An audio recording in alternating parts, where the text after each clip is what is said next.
మీకు వీడియో చూపిస్తానండి.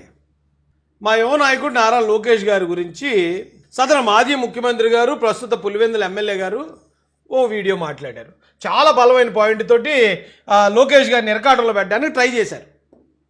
కొలంబోలో మ్యాచ్ ఆడుతా అంటే ఈయనకి ఏం స్వామి, నాకు ఈ టీవీ చూస్తే కనపడదా మ్యాచ్? నేను కూడా నిన్న టీవీలోనే చూసాను. కొలంబోలో మ్యాచ్ జరుగుతుంటే అక్కడికి వెళ్ళి చూడాలా, టీవీలో చూడొచ్చు కదా అంటున్నాడు మా జగన్ అన్న. అయితే ఆయనకి సానా సతీష్ గారు కరెక్ట్ కౌంటర్ ఇచ్చారు, చాలా పర్ఫెక్ట్గా. అసలు ఈయన ఈ మాట అంటానికి అసలు ఎందుకన్నాను రా అని జగన్ గారే బాధపడేలాంటి కౌంటర్ అయితే సానా సతీష్ గారు ఇచ్చారు. ఆయన కౌంటర్ విన్న తర్వాత నా వివరణ కూడా ఒకసారి మీరు చూడండి. ఆయన వెళ్ళాలంటే కోర్టు పర్మిషన్ తీసుకుని వెళ్ళాలి. ఆయన ఏమంటా అంటే నేను మ్యాచ్ టీవీలో చూడొచ్చు కదా అంటే, ఆయనకి అలా రాసి పెట్టుంది టీవీలో చూడాలని. బయటకు వెళ్ళి చూడాలి, బయటకు వెళ్ళి చూడాలంటే కోర్టు పర్మిషన్ ఇవ్వాలి. నేరస్తుడివి నువ్వు బయటకు వెళ్ళి క్రికెట్ మ్యాచ్ చూస్తావని కోర్టు అడుగుతుంది. అంచేత ఆయన వెళ్ళలేక ఈయన చూసి ఏడుస్తున్నారు అంతే. ఆయన సొంత డబ్బులతో సొంత మ్యాచ్ టికెట్ కొనుక్కుని వచ్చారు. ఈయన మ్యాచ్ చూడలేడు కాబట్టి నువ్వు టీవీలో చూడొచ్చు కదా అంటాడు. ఇప్పుడు ఈయన కోర్టుకి వెళ్ళి నేను అప్లికేషన్ పెట్టమండి, నేను బయటకు కంట్రీకి వెళ్తున్నాను మ్యాచ్ చూడటానికి అనండి. కోర్టు ఎలా మాట్లాడితే చూద్దాం. కరెక్ట్, 100% కరెక్ట్ అండి. ఎందుకంటే పాపం జగన్మోహన్ రెడ్డి గారు వాళ్ళ పిల్లలిద్దరూ యూకేలో చదువుకుంటున్నారు. వాళ్ళ పిల్లల్ని చూడడానికి వెళ్ళి రావడానికే కోర్టు పర్మిషన్ కావాలి, కోర్టులో పిటిషన్ పెట్టుకోవాలి. ఎందుకంటే ఈయన పాస్పోర్ట్ కూడా కోర్టులోనే ఉంది. గతంలో ఈయన మీద ఉన్న అవినీతి కేసుల్లో భాగంగా ఈయన ఈ దేశం వదిలిగానే పారిపోతాడేమో అన్న ఆలోచనతో కోర్టు ఈయన పాస్పోర్ట్ని సీజ్ చేసింది. సో ఆ పాస్పోర్ట్ కోర్టులో ఉంది కాబట్టి ఈయన వాళ్ళ పిల్లల్ని చూడడానికి వెళ్ళడానికి కూడా కోర్టు పర్మిషన్ ఉండాలి. లేదా ఇక వేరే పనుల గురించి వెళ్తాను, నేను సరదాగా అలా వెళ్ళి అమెరికా చూసొస్తానంటే కోర్టు ఒప్పుకోదు. అలాంటి పరిస్థితుల్లో మరి ఆయన కొలంబో ఎలా వెళ్ళగలడు? కరెక్టే కదా. ఆయన కొలంబో వెళ్ళలేడు కాబట్టి ఇంట్లో కూర్చొని టీవీలో చూశాడు. నేను ఇంట్లో కూర్చొని టీవీలో చూశాను కాబట్టి అందరూ అలా చూడాలంటే అందరి మీద కేసులు లేవు, అందరి పాస్పోర్ట్లు సీజ్ చేసి లేవు, అందరూ కూడా వేరే దేశం వెళ్ళాలంటే కోర్టు పర్మిషన్ అవసరం లేదు. కాబట్టి అదేం లెక్క నాకు అర్థం కాలేదు.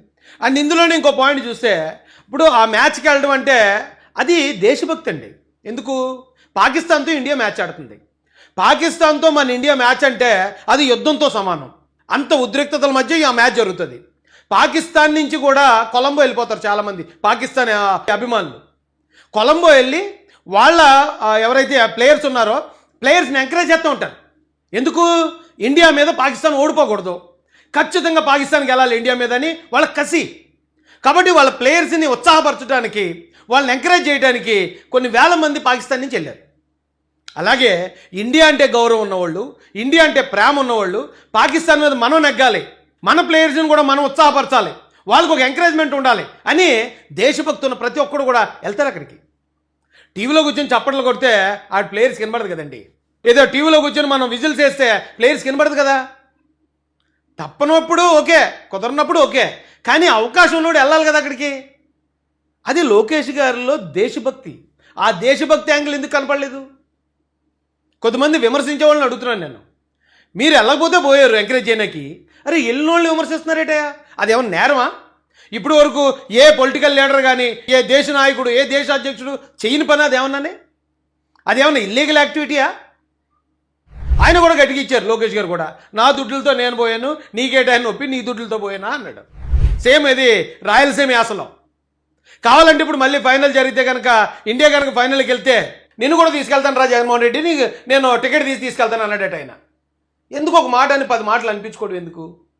ఏమండి, అది ఆ ఎంకరేజ్ చేయడం అనేది అది దేశభక్తి. అది అయితే ఇలా లోకేష్ గారు ఒకరే చేశారా? ఇంకెవరు చేయలేదా?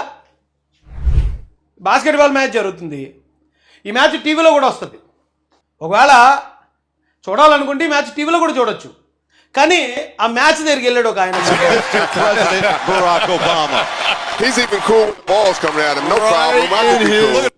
ఎవరండి ఆయన? ఒకవేళ జగన్మోహన్ రెడ్డి గారికి జనరల్ నాలెడ్జ్ తక్కువ కాబట్టి, వైసీపీలో జనరల్ నాలెడ్జ్ తక్కువ కాబట్టి తెలియపోవచ్చు. అమెరికా అధ్యక్షుడు బరాక్ ఒబామా అప్పట్లో ఒక దేశ అగ్రరాజ్యాంగ అధ్యక్షుడు. ఆయనకు 1,00,000 పనులు ఉంటాయి. అన్ని పనులు ఉన్నా సరే టీవీలో కూర్చొని చూడొచ్చు కదా అని ఆలోచించకుండా అక్కడికి వెళ్ళి వాళ్ళ టీంని ఎంకరేజ్ చేశాడు ఆయన. అంటే బాగా చదువుకుని మెచ్యూర్డ్గా ఉంటారండి. ఆ మెచ్యూర్డ్ లెవెల్స్ ఎక్కువ ఉన్నవాళ్ళు, బాగా చదువుకున్న వాళ్ళు, అవును మన దేశం మన ప్లేయర్ ఆడుతున్నప్పుడు మనం వెళ్ళి ఎంకరేజ్ చేయాలి అనే ఆలోచనతో ఉంటారు. కొంతమందికి సంపాదన, డబ్బు దోచుకోవటం, లేకపోతే స్కాములు చేయటం, ఇలాంటి ఆలోచనలు ఉంటాయి. కళాపోషణ ఉండదు. కళాపోషణ లేకపోయిన వల్ల దేశభక్తి కూడా లేకపోతే ఎలాగా? బరాక్ ఒబామా వెళ్ళాడు ఆ మ్యాచ్ చూడడానికి. No, look, just crossed the leg. Yeah, Yeah, I got what? this. I'm about this. No, actually, I think అది exactly what he చూడండి said was, నవ్వుతూ ఎంత That's what I సరదాగా said. చలాకీగా వాళ్ళ ప్లేయర్స్ నేను ఎంకరేజ్ చేస్తున్నాడు.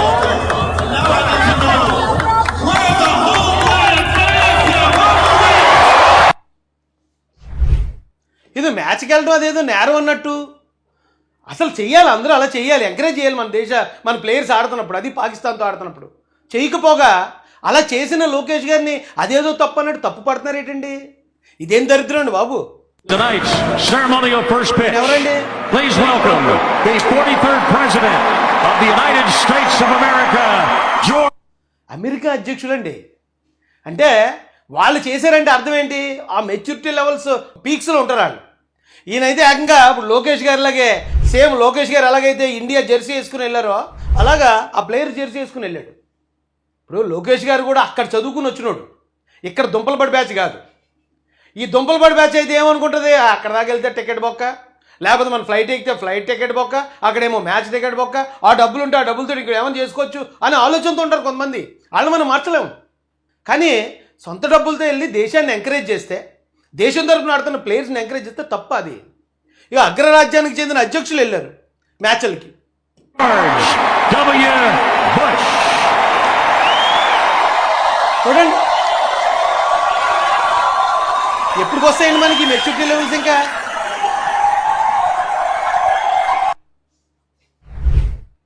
ఖతారు వీళ్ళు షేకులు, వీళ్ళకి అసలు పట్టింపులు ఎక్కువ, చాలా ఆచారాలు ఎక్కువ. అయినా కూడా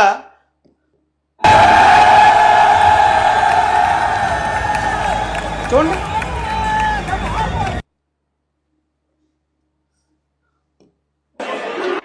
ట్రంప్ గారు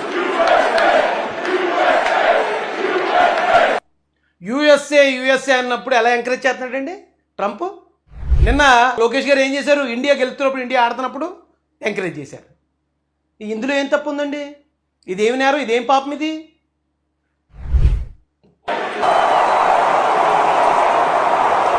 సాకర్ మ్యాచ్కి వెళ్ళాడు ఈయన. ఇంకో పెద్ద ఆయన చూపిస్తాను రండి. Anthony Albanese, the Prime Minister of Australia, and Shri Narendra Modi, Prime Minister of India, alongside the two captains. They're expected to announce even closer friendship. Modi గారు కూడా వెళ్ళారు క్రికెట్ మ్యాచ్కి. మోడీ గారు కూడా వెళ్ళి ఆయన కూడా దగ్గరుండి ఎంకరేజ్ చేశారు. మొన్న అయితే మోడీ గారి మీద విమర్శ కూడా చేశారు. ఎవరో పాకిస్తాన్కో లేకపోతే ఏదో సంబంధించిన ప్లేయర్ ఆయన వచ్చి విజయాతుంటే ఈయన పట్టించుకోకుండా పోయాడంట అని. ఎందుకు? దేశభక్తి. అరే మన దేశం మీద ఇచ్చేసి మన దేశం మీద గెలిచేయడం లేకపోతే ఏదో ఉంటుంది కదండి, ఆ దేశం మీద ఉన్న ఆ ప్రేమ ఉంటుంది కదా, అది తప్ప అన్నారు ఏంటండి బాబు, నాకు అర్థం కాలేదు. ఇంకా చెప్పాలంటే లోకేష్ గారిని మెచ్చుకోవాలి, అవార్డు ఏమైనా ఉంటే ఇవ్వాలి, శాలువ గిలువ ఏమైనా ఉంటే కప్పాలి ఆయనకి. అది పోయి ఏంటిది ఇదేంటని అడుగుతున్నాను జగన్ గారు. ఈయన మ్యాచ్కి వెళ్ళాడండి, కరెక్టే మ్యాచ్కి వెళ్ళాడు. ఎందుకు వెళ్ళాడు? ఇండియా పాకిస్తాన్తో ఆడుతుంది. పైగా ఆయన ఒక యంగ్స్టర్ అండి. ఇప్పుడు నేను మొన్న ఏబిఎన్లో ఒక చిన్న కథనం కూడా చూశాను. ఏబిఎన్ రాధాకృష్ణ గారు అంటే నాకు చాలా గౌరవం ఉంది. వారికి హృదయపూర్వకంగా ఒక విజ్ఞప్తి చేస్తున్నాను, ఒక రిక్వెస్ట్ చేస్తున్నాను. మీరు ప్రచురించిన కథనంలో లోకేష్ గారు అలా వెళ్ళటం అదేం కరెక్ట్ కాదు. చంద్రబాబు నాయుడు గారు ఎలాగైతే ఇలాంటి ఎంజాయ్మెంట్స్ అన్నీ వదిలేసుకుని రాష్ట్రం కోసం పనిచేశారో మీరు కూడా అలాగే చేయాలి అని చెప్పి మీరు సలహా ఇచ్చారు. దాన్ని నేనేం తప్పట్టట్లే, దాన్ని నేనేం కాదని అనట్లేదు. కానీ ఒక్క మాట మీరు ఆలోచించి చూడండి. ఈ రాష్ట్రంలో ఎప్పటి నుంచో దాదాపు 5 సంవత్సరాల నుంచి జగన్మోహన్ రెడ్డి అధికారంలోకి వచ్చిన దగ్గర నుంచి ఉద్యోగాలు లేకుండా బీఈడీ చేసి డిఎస్సికి ప్రిపేర్ అయిన వాళ్ళు ఎంతోమంది ఆ ఏజ్లు బారైపోయి ఉద్యోగాలకు పనిచేయకుండా అయిపోతున్న పరిస్థితుల్లో ఈయన వాళ్ళందరి గురించి ఆలోచించి డిఎస్సి పెట్టి 16,000 మంది జీవితాలను నిలబెట్టాడు. మొన్న జరిగిన డిఎస్సీలో కూడా మీరు ఒకసారి చూస్తే కర్నూలు జిల్లాకి ఎక్కువ మంది ఉపాధ్యాయులు పోస్టులు కూడా మేము శాంక్షన్ చేశాం. అయినా కూడా అధ్యక్ష ఈరోజు నేను రివ్యూ చేశాను. త్వరలో డిఎస్సీ ప్రకటించబోతున్నాం. జాబ్ క్యాలెండర్ కింద మన పార్లమెంట్ కి ప్రత్యేక ఫోకస్ ఇస్తాం, మెరుగైన ఉపాధి అవకాశాలు కల్పిస్తాం. అంతేకాకుండా నేను చెప్పినట్టు ఆ సీజనల్ హాస్టల్స్ పైన మీరు ఇంకా వివరాలు ఇవ్వండి. 100% కేటాయించి నడిపించే బాధ్యత ప్రజాప్రభుత్వం తీసుకుని గౌరవ సభ్యులు తెలియజేస్తారు. పిల్లల చదువు కోసం ఏ జాగ్రత్తలు తీసుకోవాలో చిన్నపిల్లలు వాళ్ళ ఇంట్లో పిల్లల తీసుకున్నట్టు అంత కేర్ తీసుకుని పనిచేస్తున్నాడు ఆయన. ఈ రోజున ఎగ్జామ్స్ విషయంలో కూడా పిల్లల మీద ఒత్తిడి లేకుండా ఆ ఎగ్జామ్స్ ఎలా కండక్ట్ చేయాలి, ఎగ్జామ్కి మధ్యలో ఎంత గ్యాప్ ఉండాలి, అదంతా అందరి గురించి ఆలోచించి చేస్తున్నాడు. ఎవరన్నా ఒక ఆయన జస్ట్ ట్విట్టర్లోనో లేకపోతే ఫేస్బుక్లోనో అన్న నాకు ఈ కష్టం ఉంది నాకు కాపాడని చెప్పి ఒక మెసేజ్ పెడితే ఎక్కడో గల్ఫ్ దేశంలో ఇరుక్కున్న ఒక బాధితుడిని తీసుకొచ్చి ఆ కుటుంబానికి అప్పచెప్పినంత మంచి మనసు వ్యక్తిత్వం ఉంది. ఒక నాయకుడిగా పక్కోడి కష్టాన్ని ఆయన ఫీల్ అవుతాడు. ఎవడన్నా కానీ ఆ దౌర్జన్యం చేసినా రుబాబు చేద్దామని చూసినా అవతలని కట్టడి చేసే ఆ తెగువ ఉంది ఆయనలో. ఇవన్నీ ఉన్న వ్యక్తి మన దేశం ఆడుతుంది, క్రికెట్ ఆడుతుందని ఆయనకున్న యంగ్స్టర్ దీనిలో ఇప్పుడు ఎందుకో మనం ట్రంప్ని చూసాం, జార్జ్ బుష్ని చూసాం, ఒబామాని చూసాం, మోడీ గారిని చూసాం. వాళ్ళకిలాగే ఈయన కూడా ఆలోచించి ఆడికి వెళ్తే అది నేరం అండి. అంటే చంద్రబాబు నాయుడు గారు అంటే ఆయన ఒక ఋషులు అంటాడు. ఇంక ఆయన మొత్తం వదిలేసాడు. నిజమే, ఆయన ఎప్పుడు కనీసం సివిల్ డ్రెస్లో మామూలు డ్రెస్లో కూడా చూడలేదు. నేను ఎప్పుడు ఒక టీ షర్ట్ వేసుకున్నట్టు కానీ, ఓ వైట్ షర్ట్ కానీ, ఓ కలర్ షర్ట్ కానీ ఎప్పుడు చూడలేదు ఆయన్ని. అంటే చూడండి మీరు, స్వామీజీలు వాళ్ళు కాషాయం వేసుకుంటారు, ఈయన కద్దరు వేసుకుంటారు, అంతే తేడా. వాళ్ళు కాషాయం వేసుకుంటారు, వేరే డ్రెస్ వేసుకోరు వాళ్ళు. ఎప్పుడు ఆ కాషాయం డ్రెస్ వేసుకునే తిరుగుతూ ఉంటారు వాళ్ళు. అలాగే ఒక యూనిఫామ్ పెట్టేసుకున్నాడు ఈయన, ఆ ఒకటే కలర్ డ్రెస్, కనీసం డ్రెస్ కలర్ కూడా మార్చరు. ఎప్పుడో ఒకసారి ఆయన కళ్ళజోడు పెట్టుకున్న ఫోటో వస్తే మొత్తం ఫ్యాన్స్ అందరూ పెచ్చగా వైరల్ చేసుకునే చంద్రబాబు నాయుడు గారు కళ్ళజోడు పెట్టుకున్నారు స్వాగ్ అని చెప్పి. ఇది జస్ట్ కళ్ళజోడు పెట్టుకుంటే. అలాగే ఆయన జీవితాన్ని ఆల్మోస్ట్ త్యాగం చేశాడు. ఆయనకి నిజంగానే ఏ సరదాలు లేవు. ఆయన ప్రతిపక్షంలో ఉంటే కార్యకర్తల సంరక్షణ, కార్యకర్తల బాధ్యత ఇది చూసుకుంటారు. అధికారంలోకి వస్తే రాష్ట్ర అభివృద్ధి, జనాలను ఎలాగ అభివృద్ధి చేయాలి, ఎలాగ స్థిరపరచాలి ఇది చూస్తారు. ఇక అందరినీ ఎలా ఉండమంటే ఎలా అండి? ఇప్పుడు మన బాగు గురించి ఆలోచించేవాళ్ళు వాళ్ళ బాగు గురించి కూడా మనం ఆలోచించాలి కదా. నేను నిజం చెప్తే మీరు నమ్ముతారు లేదో, ఆయన జైల్లో ఉన్నప్పుడు ఆ 53 రోజులు మేము ఇన్నర్గా మాట్లాడుకున్నప్పుడు మాత్రం ఎన్నాళ్ళకి ఆయనకి రెస్ట్ దొరికింది అని మాట్లాడుకున్నామండి. ఈ 40 సంవత్సరాలు ఆయన రాజకీయ జీవితంలో కనీసం ఈ 53 రోజులైనా ఒక చోట కూర్చొని రెస్ట్ తీసుకుని ఉంటాడు అని.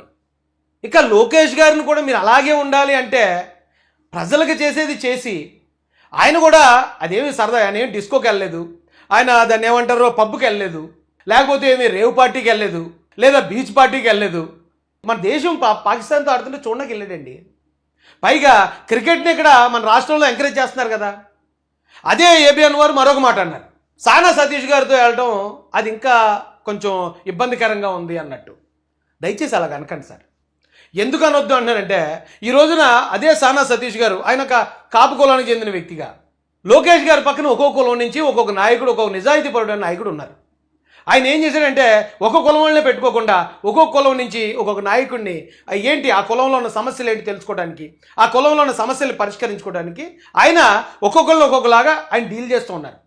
ఉన్నప్పుడు మనం సానా సతీష్ గారిని అటాక్ చేయడం అంటే, ఒకవేళ సానా సతీష్ గారు ఏమైనా కుంభకోణం చేశారనుకోండి, మీరు అటాక్ చేయండి, మేము కూడా సపోర్ట్ చేస్తాం.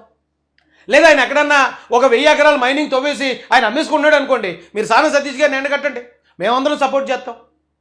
కానీ క్రికెట్కి వెళ్ళారనే ఒకే ఒక కారణంతో అటు సానా సతీష్ గారిని ఇటు లోకేష్ గారిని ఇద్దరిని కూడా మీరు అలా చెప్తే, మీరు పెద్ద రకంగా చెప్పారు, మేము తప్పట్టట్లే ఏబిఎన్ ఆర్కే గారిని. కానీ మన ప్రత్యర్థి ఎలాంటోడు, అదిగో ఏబిఎన్ ఆర్కే గారు చెప్పారండి ఇది అంత తప్పు అన్నట్టు వాళ్ళు మొత్తం ప్రమోట్ చేయడం మొదలెట్టారు, వాళ్ళు వైరల్ చేయడం మొదలెట్టారు. నాకు ఎందుకో అది బాధగా అనిపించిందండి.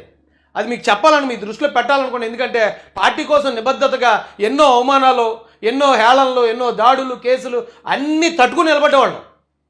ఇలాంటి సమయంలో సొంతోళ్లే పుసుకుమను మాట అంటే అది అవతలోడికి ఆయుధం అయిపోతుంది. మా బాధ అది. మీరు ఒక మాట అన్నా అది తీసుకోవడానికి సానా సతీష్ గారు రెడీగా ఉన్నారు, లోకేష్ గారు రెడీయా సర్లే అంటే అన్నారు పెద్దోళ్ళు అని, వాళ్ళు ఏమనుకోరు. కానీ దాన్నే వైసీపీ వాళ్ళు ఆయుధంగా తీసుకుని వాళ్ళే అన్నారంటే అది ఎంతో పెద్ద తప్పని వాళ్ళు భూతద్దులు పెట్టి చూపిస్తున్నారు. ఈవేళ ఈ రాష్ట్రంలో కాదు, ఈ ప్రపంచ చరిత్రలోనే, ప్రపంచంలోనే ఎంతోమంది నాయకులు వాళ్ళ దేశం ఆడుతూ ఉంటే వీళ్ళు ఎంకరేజ్ చేస్తారు. అది దేశభక్తి. ఇప్పుడు మనం అంటామా, ఇండియా పాకిస్తాన్ ఆడుతున్నప్పుడు ఎవరో వచ్చి పాకిస్తాన్కి వెళ్ళాలని కోరుకున్నారో అది దేశద్రోహం అంటారు కదా. అంటే ఇండియా పాకిస్తాన్ ఆడుతున్నప్పుడు ఇండియాలో ఉన్న ఒక వ్యక్తి పాకిస్తాన్కి గెలవాలని కోరుకుంటే దేశద్రోహం అయినప్పుడు, ఇండియాలో ఉన్న వ్యక్తి నా దేశం గెలవాలని కోరుకుంటే అది దేశభక్తి ఎందుకు అవదు? ఆయన ఒక దేశభక్తితో ఆయన అక్కడికి వెళ్ళాడని ఆలోచించకుండా దాన్ని ఎందుకు ఇలాగా తప్పుగా పోర్ట్రే చేశారు ఈ వైసీపీ నాయకులు కానీ కార్యకర్తలు కానీ? వాళ్ళు ఎందుకు చేశారు అందరికీ అర్థమవుతుంది. దయచేసి మనోళ్ళు సొంతోళ్ళన్నా దాన్ని అర్థం చేసుకుని కొంచెం ప్రాపర్ వేలో వెళ్తే, పెద్దలు మీరిచ్చే సర్టిఫికేటే మీరు ఇచ్చే అప్రిషియేషనే ఆ యువ నాయకులకి ఇంకా స్పీడ్గా పనిచేయడానికి వాళ్ళకి ఉత్సాహంగా ఉంటుంది కాబట్టి ఆర్కే గారికి కూడా హృదయపూర్వకంగా రిక్వెస్ట్ చేస్తున్నామండి. ఈయన తన బాధ్యతలు మరిచి తన బాధ్యతలను గాలికి వదిలేసి ఆయన అలా వెళ్తే ఖచ్చితంగా అందరూ విమర్శించవచ్చు, నేను కూడా విమర్శిస్తాను అప్పుడు. కానీ ఆయన బాధ్యతలన్నీ నెరవేరుస్తూ దేశానికి ఆడే ప్లేయర్స్ని ఎంకరేజ్ చేయడానికి వెళ్ళటం మనం అందరూ ప్రౌడ్గా ఫీల్. వీలైతే మనం కూడా వెళ్ళాలి. మనం వెళ్ళలేకపోయినప్పుడు కనీసం అరే లోకేష్ గారు వెళ్ళారు రాష్ట్రం తరపున, మన రాష్ట్రం తరపున లోకేష్ గారు అని వెళ్ళారని మనం హ్యాపీ ఫీల్ అవ్వాలి తప్ప ఆయన పట్టుకుని వెనక లాగటం, లేకపోతే దాన్ని విమర్శించాలని చూడటం, దాన్ని తప్పుగా చూపించాలనుకోవటం మాత్రం వైసీపీ నాయకులకి వైసీపీ కార్యకర్తలకి మంచిది కాదని హితవు పలుకుతున్నానండి.